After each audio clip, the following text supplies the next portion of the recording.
اللہ تبارک و تعالیٰ نے ہم پر ذمہ داری ڈالی حکموں کے پورا کرنے کی، یہ حکم پورا کرو نعمتیں ہم دیں گے، تابعداری کرو مدد ہم کریں گے.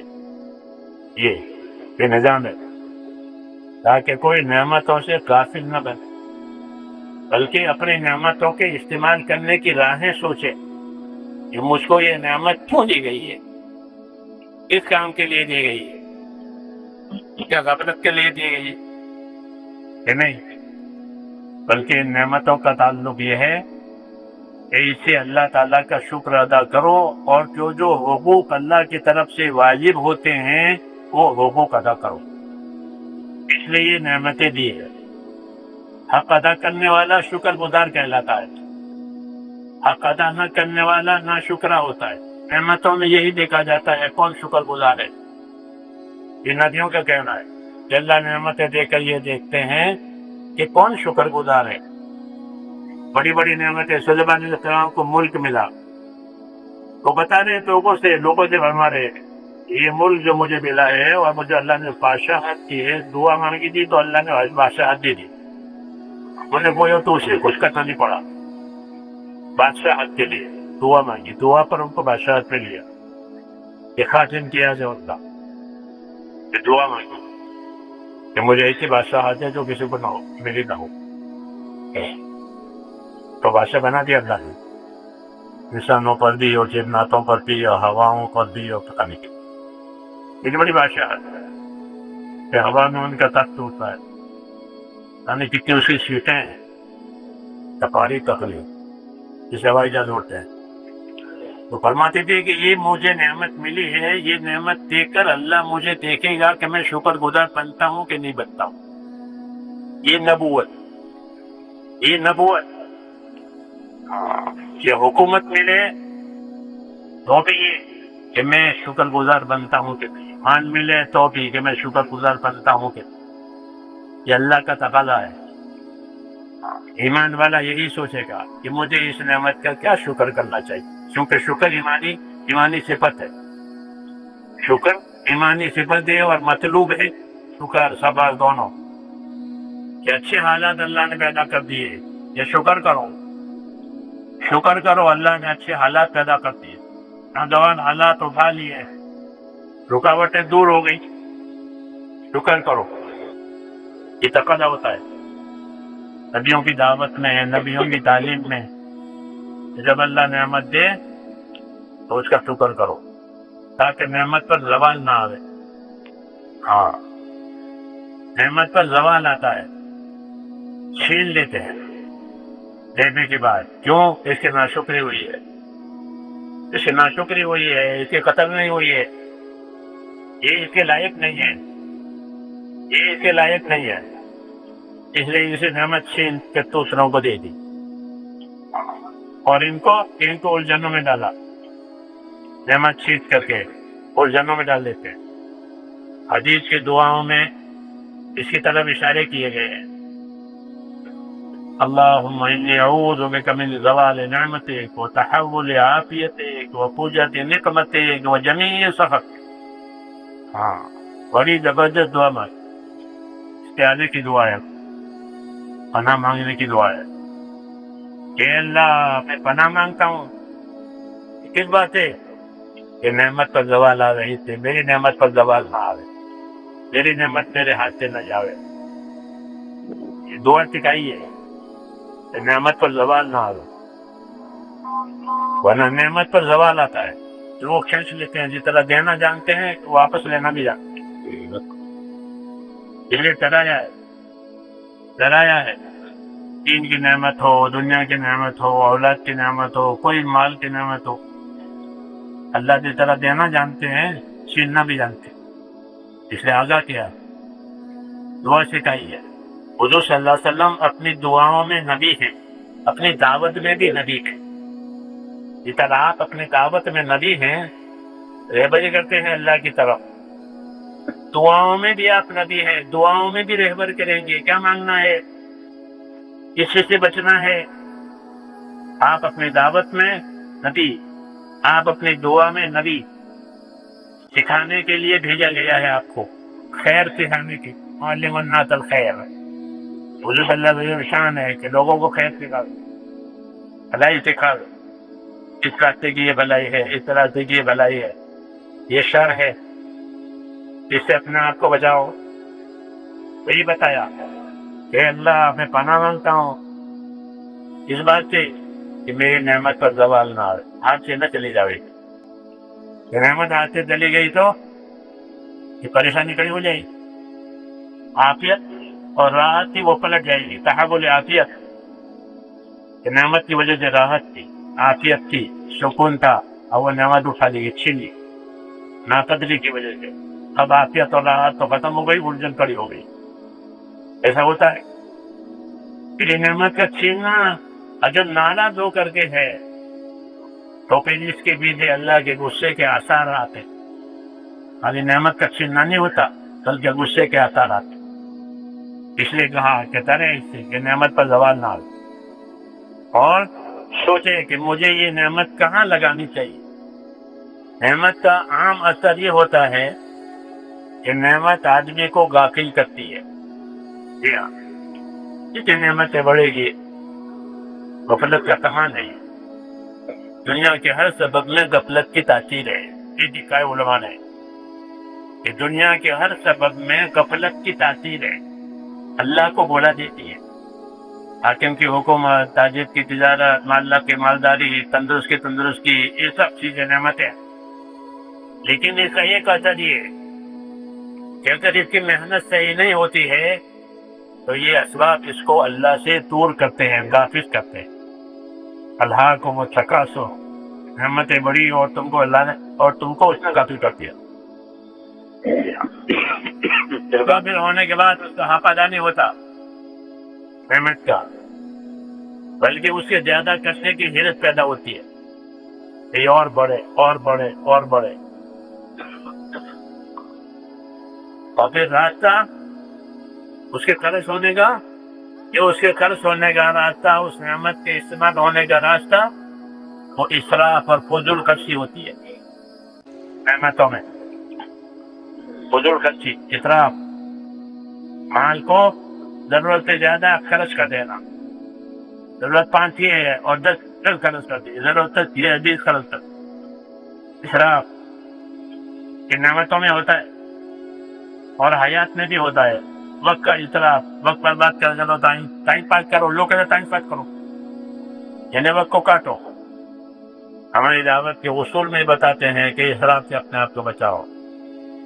حضرت رحمۃ اللہ نے جب اصول بیان فرماتے تھے روانگی کی تو اس نے کیا، اسراف سے بچاؤ، اسراف سے اپنے آپ کو بچاؤ۔ ایک اسراف چھوٹی سین سے، ایک بڑی سین سے،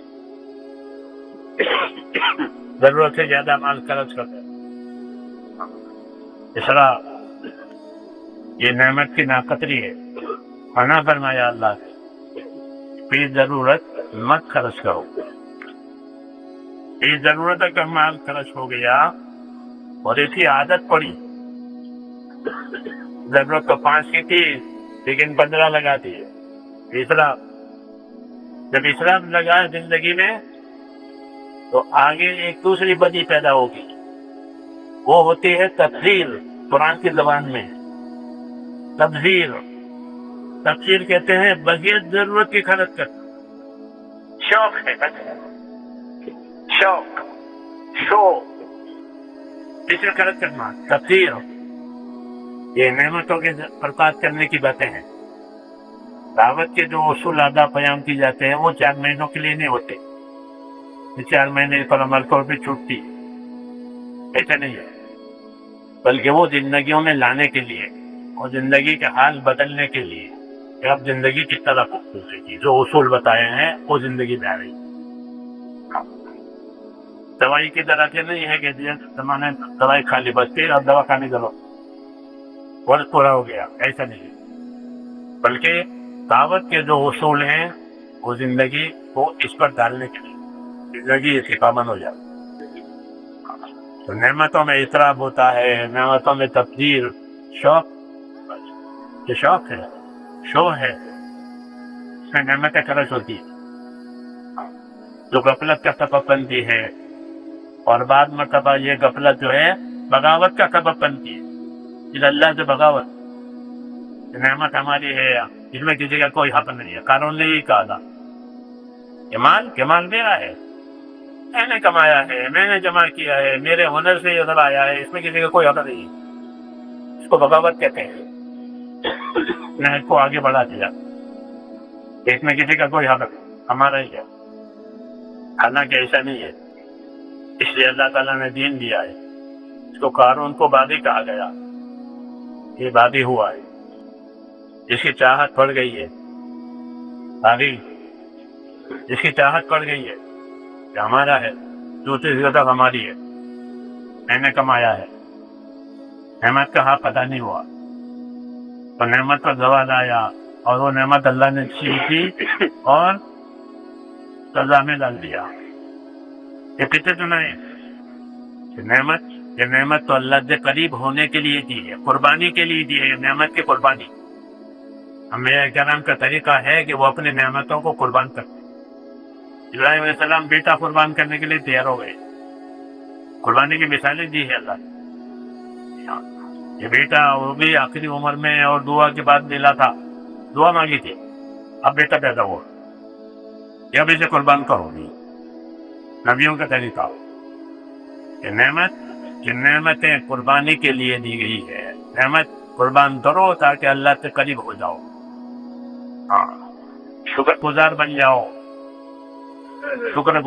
جاؤ. یہ نبیوں والا راستہ دیا ہے. نبیوں کے ہاں نعمتوں سے غافل ہونے کی والی بات نہیں ہوتی، بلکہ نعمتوں کو قربان کیا. وہ حضرات نعمتوں کو قربان کرتے. کس کے لیے؟ کہ اللہ کے لیے. کس کے لیے؟ کہ آخرت کے لیے. یہ نعمتیں آخرت بنانے کے لیے دی گئی، یہ اللہ کو راضی کرنے کے لیے تھی. انبیاء کرام کا طریقہ، صحابہ کرام کا طریقہ یہ رہا. کوئی نعمت آئی ہے کہ اسے اللہ کو راضی کرنا ہے. ابو طلحہ نے اپنا باغ اللہ کے نام پر دی تھی. پڑھتے ہیں ایک ایسے صاحب آ رہی، اپنی پیاری چیز اللہ کے نام پر لگاؤ اللہ کو راضی کرنے کے لیے. وہ باغ بہت قیمتی تھا. انہوں نے کھڑے ہو کر کے یہ کہا کہ یہ بات مجھے بہت پسند ہے، اور میرا اللہ جو ہے پسندیدہ چیز کو دینے کے لیے کہے، اس لیے میں اس کو اللہ کے نام پر دیتا ہوں. یہ نبیوں والا طریقہ. کہ نعمت سے غافل ہونے کے بجائے کہ نعمت کو اپنے قربانی کا ذریعہ بنا لو. یہ نعمتیں دی ہیں کہ اس نعمتوں سے قربانی کریں. جتنی قربانی اتنا خدا سے پر، جتنی قربانی اتنا خدا سے پر. اللہ سے قریب ہونے کا راستہ. آدمی کو اپنے آئی پیاری ہوتی ہے اور آدمی کو نعمت کی پیاری ہوتی ہے. دونوں چیزیں پیاری ہوتی ہیں. منشاہی پیاری ہوتی ہے اور نعمت کی پیاری ہوتی ہے. کہ منشاہی بھی قربان کرو. کہ بہت اچھی دن آ رہی ہے پچھلی رات میں، اور تہجد کا وقت ہو گیا، سردی کا زمانہ ہے، لحاف کی پھینک دیا اور اٹھ کے کھڑا ہو گیا، وضو کر کے نماز پڑھی. اللہ فرشتوں سے کہتے کہ میرا بچہ اپنے راحت چھوڑ کر کے میرے سامنے کھڑا ہو گیا. ایسے رمضان کے روزوں کے بارے میں میرے بندے کو دیکھو، کھانا پینا سب بند کر دیا تیری وجہ سے، قربان ہو گئی، تکلیف ہو گیا.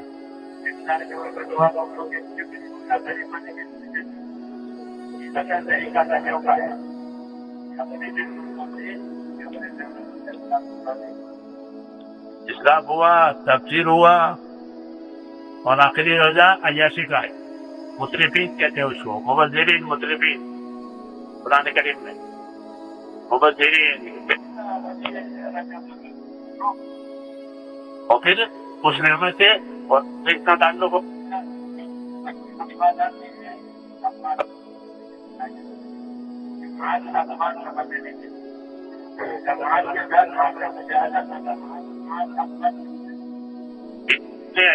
عیاش لوگوں نے ہمیشہ نبیوں سے ٹکر لی ہے.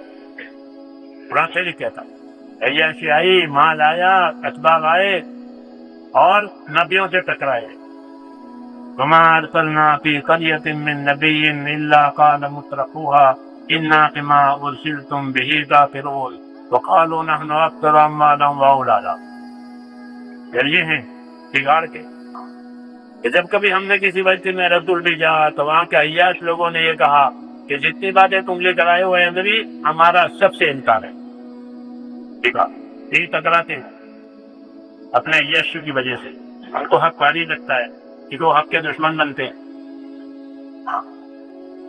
حق کے دشمن اور بڑائی کے طلبگار، یہ بیماری پیدا ہوتی ہے کہ حق کے تو دشمن بنیں گے تو پچاس کہلائیں گے اور بڑائی کے طلبگار بنیں گے.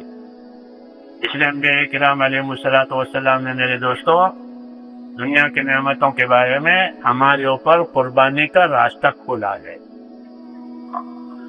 یہ نعمت کا شکر یہ ہے کہ اس نعمت سے دینے والے کو راضی کیا جائے، اس میں آگے بڑھے، اس میں آگے بڑھے کہ اس میں آگے بڑھو. اس لیے نبیوں کے قصے سنائے، صحابہ کے قصے سنائے. یہ وہ راستہ ہے کہ نعمت دو کو کہ نعمت دینے والے کے راستے میں قربان کر. جہاں حکم ہے وہاں لگا، جہاں حق ہے وہاں لگا. یہ راستہ بتایا تاکہ اس کا شکر ادا ہو. جب شکر ادا ہوگا تو نعمت اور آئے گی.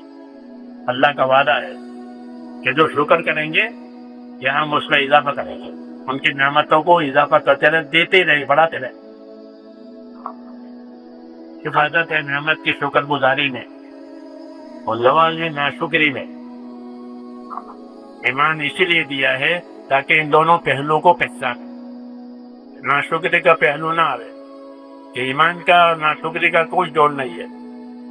ایمان اور ناشکری اس کا کوئی جوڑ نہیں. ہاں کہ ایمان کا تعلق شکر سے ہے. شکر اور ایمان پیدا کرو کہ پھر اللہ کا عذاب اٹھ جائے گا.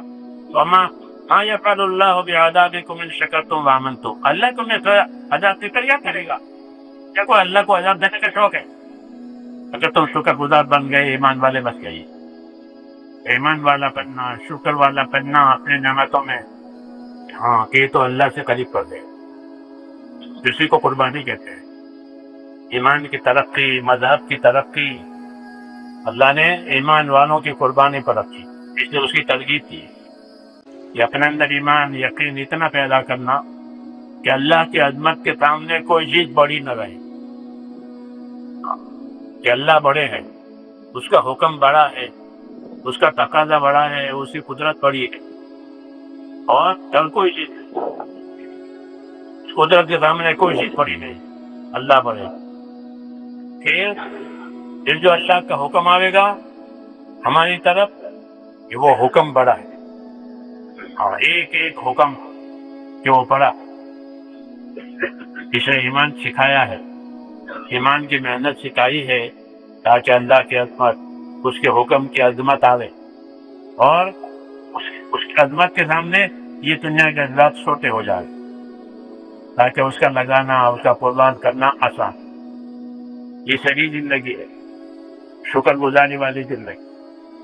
نبیوں کے راستے میں یہ طریقہ ہوتا ہے کہ حالات اچھے بنائے ہیں کہ شکر گزار بنو، شکر گزار بنو. نعمت کو وہاں لگایا جائے جہاں نعمت دینے والا خوش ہوتا ہے. یہ دعا مانگی حضور صلی اللہ علیہ وسلم نے کی اور رہبری کی ہے ہماری. اللہم وما رزقتنی مما احب قدر قوت التي ما تحب. اللہ جس طرح آپ نے مجھے میری پسند کی چیز دی ہے، اب یہ بھی راستہ مجھ کو دکھا دے کہ یہ پسند کی چیز وہاں جاوے جہاں جس راستے کو تو پسند کرتا ہے. یہ نہیں کہ تو نے مجھے میری پسند کی دی تھی اور میں نے اپنی پسند کی دی تیری ناپسندگی میں لگائی، تیری نافرمانی میں لگائی. یہ پڑھا تو لفظ. اس لیے دعا سکھائی اور دعا کیا سکھائی؟ رہبری تھی. اس لیے میرے دوستو مسلمان کا مال، مسلمان کی جان، اس کی حیات، یہ ساری کے ساری چیزیں اللہ کی امانتیں ہیں. یہ اللہ کی امانتیں ہیں، ان کی ملکیت نہیں ہے، اللہ کی امانتیں. ان امانتوں کو کچھ حقوق ادا کرنے کے لیے کی گئی ہے. دنیا کو دارالحقوق قرار دیا گیا ہے. کہ دنیا کیا ہے؟ کہ دنیا حقوق ادا کرنے کی جگہ ہے اور آخرت اس کا بدلہ پانے کی جگہ ہے. جو حقوق ادا کر کے جائے گا وہ بدلہ پائے گا، اور جس نے حقوق ادا نہیں کیے بلکہ نعمتوں کو جہالت کے ساتھ استعمال کیا اور حقوق پامال ہوئے تو حقوق کے پامالی میں اس کی گرفتاری ہوگی آخرت ہے۔ یہ ترتیب ہے اللہ تعالیٰ کی کہ دنیا حقوق کی جگہ ہے اور آخرت اس کا بدلہ پانے کی جگہ ہے۔ دار الوجور، بدلہ پانے کی جگہ آخرت، حق ادا کرنے کی جگہ یہ۔ اللہ نے حقوق کی تعلیم کے لیے نبیوں کو علم دیا، کتابیں نازل فرمائی، انبیاء کرام کا علم، انبیاء کرام کا علم کے لیے جو علم اللہ تعالیٰ نے نبیوں کو دیا، جس کا سیکھنا ہم پر فرض کیا، وہ علم اسی لیے ہے تاکہ سب سے پہلے ہم اللہ کا حق پہچانے کہ اللہ کا کیا حق۔ آدمی سب سے پہلے اللہ کا حق بھول جاتا ہے۔ ہاں، جب اللہ کو بھول گیا تو اپنے آپ کو بھی بھول جائے گا کہ میں کس لیے پیدا ہوا تھا، میری کیا حیثیت ہے، میرا کیا انجام ہے، کچھ نہیں، اپنے آپ کو بھول گیا۔ یہ سزا ہے، جو اللہ کو بھول جائے گا وہ اپنے آپ کو بھول جائے گا، اس لیے ہلاک ہو جائے گا۔ اس لیے اللہ تعالیٰ نے اس طرح ایمان دیا، اللہ کا تعلق پیدا کرو، پھر اللہ کا حق پہچانو، اس کے لیے علم دیا، کتابیں نازل فرمائی، سنتیں جاری فرمائی۔ یہ علم ہے، علم و ذکر، اس کا تذکرہ مذاکرہ ہوتا ہے علم و ذکر کا۔ علم و ذکر کیوں دیا ہے؟ کہ حق شناسی کے لیے دیا، علم حق شناسی کے لیے، کیونکہ جاہل حق نہیں جانتا کہ حق کیا ہے، جاہل ہے۔ جاہل کی مثال ایسی ہوتی ہے جیسے نابینا بیچارہ کو جگہ دنیا بہت روشن ہے، بہت رونق ہے، لیکن اس کے حصے میں کچھ نہیں ہے۔ کیوں؟ تو اس کی پنائی نہیں ہے، آنکھیں ہی نہیں ہے، تو دنیا کی رونق اسے کوئی پتہ نہیں، کانوں سے سنتا ہے، محسوسات کو دیکھتا ہے، بس نابینا ہے۔ ایسے ہی اگر آدمی کے پاس علم نہ ہوا وہ بھی اندھا ہے،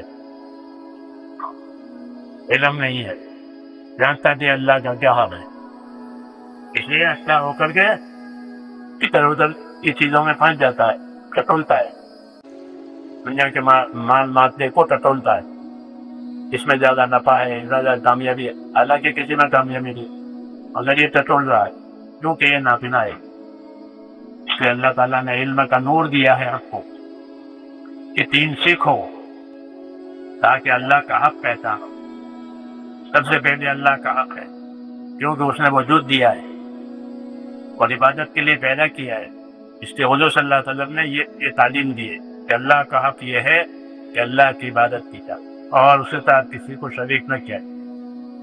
اللہ کا حق، ایمان اور عبادت، اپنے اندر یقین پیدا کرنا، اپنے اندر خدا کا خوف پیدا کرنا، اور پھر جو علم اللہ تعالیٰ نے اتارا ہے اس کو زندگی میں لانا، اس کو سیکھنا، اسے سمجھنا، تاکہ اللہ تعالیٰ کا حق ادا ہو جائے۔ دنیا حق ادا کرنے کی جگہ ہے، جیسا میں نے عرض کیا، حقوق کی ادائیگی۔ حقوق کی ادائیگی پر دنیا کی سلامتی ہے۔ اگر دنیا میں حقوق پامال ہوئے تو پھر سلامتی نہیں رہے گی، افراتفری ہو۔ دین اللہ تعالیٰ نے ایسا دیا ہے ہم کو، ایک طرف اللہ تعالیٰ کا حق، ایک طرف آپس کے حقوق، آپس کے حقوق، کہ آپس کے حقوق ادا ہوئے تو دنیا میں سلامتی آئے گی۔ ہر ایک کا حق تھا وہ ادا ہو گیا، ادا کیا۔ یہ علم جو اللہ تعالیٰ نے اتارا ہے، علم و ذکر، اس کی گنجو غایت کی کہ اللہ کا حق پہچانے، پھر جن کا حق ہے وہ پہچانے، اور پھر اس کو ادا کرنے کے طریقے، وہی ذکر ہے اللہ کا کہ اسے ادا کرنے کے کیا طریقے ہیں، کہ وہی اللہ کا ذکر ہے۔ اس علم پر عمل کرے وہ اللہ کا ذکر، علم و ذکر۔ تو مال دیا ہے، مال میں کیا کیا حقوق ہے، تندرستی دی ہے تو اس میں کیا حقوق ہے، یہ اس علم کے اندر ہے، اس لیے اس کا جاننا ضروری ہے۔ اگر جہالت ہوئی تو جہالت کا انجام اچھا نہیں ہوتا، جہالت کا انجام جہنم ہوتا ہے، کہ اپنی جہالت سے آدمی جہنم میں چلا جائے، اس لیے ہمیں جہالتوں میں سے نکالا گیا ہے۔ جاہلیت کا زمانہ تھا، حضور جب بھیجے گئے۔ آج ہم ایک ایسی حقیقت پر بات کریں گے جو ہماری زندگیوں کو بدل کر رکھ دے گی۔ اللہ نے ہمیں جو کچھ بھی دیا، ہماری آواز، ہماری سوچ، ہماری جوانی، ہمارا وقت، کیا ہم نے کبھی سوچا ہے کہ یہ ہماری اپنی ملکیت ہے یا اللہ کی دی ہوئی امانت؟ ہم اپنی زندگیوں میں بہت مصروف ہیں، کوئی کاروبار کر رہا ہے، کوئی نوکری کر رہا ہے، کوئی دنیا سمیٹنے میں لگا ہے، لیکن کیا ہم نے کبھی رک کر یہ سوال کیا کہ مجھے یہ صلاحیت دی گئی، سننے کی، بولنے کی، کام کرنے کی، یہ کیوں دی گئی ہے؟ یہ اللہ کی طرف سے آپ کے پاس ایک امانت ہے، اور امانت میں خیانت کرنا انسان کو تباہی کی طرف لے جاتا ہے۔ اپنی چھپی ہوئی صلاحیتوں کو کیسے پہچانیں اور انہیں کہاں لگائیں تاکہ ہماری دنیا بھی سنور جائے اور آخرت کا ٹھکانہ بن جائے۔ ہماری دعوت کا ایک بنیادی اصول ہے لوگوں میں خوبیاں تلاش کرنا۔ ایک دفعہ وہ کہیں سے گزر رہے تھے، تو گانے کی آواز آئی۔ لوگ ہوتے تو اس کو برا بھلا کہتے یا اس کو پیچھے پڑ جاتے، لیکن ایک اللہ والے کی نظر کیا تھی، انہوں نے کانوں پر ہاتھ رکھے اور افسوس سے دعا کی، اے اللہ، اس شخص کے پاس کیسی پیاری آواز ہے، کاش یہ آواز قرآن پاک کی تلاوت میں لگ جاتی، کاش یہ آواز دین کے کام میں لگ جاتی۔ یہ ہے مثبت سوچ۔ ہمیں کسی کو نکما نہیں کہنا، ہر انسان کے اندر اللہ نے کوئی نہ کوئی کمال رکھا ہے۔ آپ کا کام یہ ہے کہ اس خوبی کو ڈھونڈیں اور اسے دین کے کام میں لگا دیں۔ آج نوجوان اپنی صلاحیتیں سوشل میڈیا یا فضول کاموں میں برباد کر رہے ہیں۔ اگر آپ یہی توانائی، یہی جذبہ دین کو سمجھنے اور سکھانے میں لگائیں تو سوچیں کیا انقلاب آئے گا۔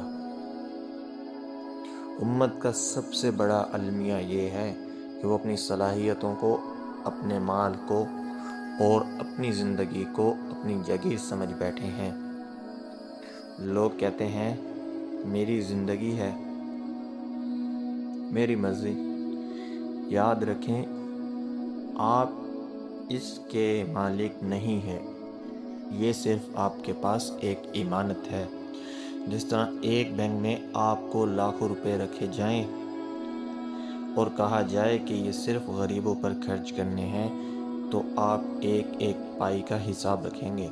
بالکل ویسے ہی اللہ نے آپ کو جو وقت دیا ہے وہ آپ کی امانت ہے، آپ کی اولاد اللہ کی امانت ہے، آپ کا کاروبار اللہ کی امانت ہے۔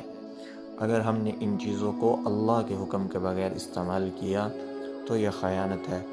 انبیاء علیہ السلام دنیا میں آئے اس لیے تھے تاکہ وہ بتائیں کہ اللہ کی اطاعت کیسے کرنی ہے۔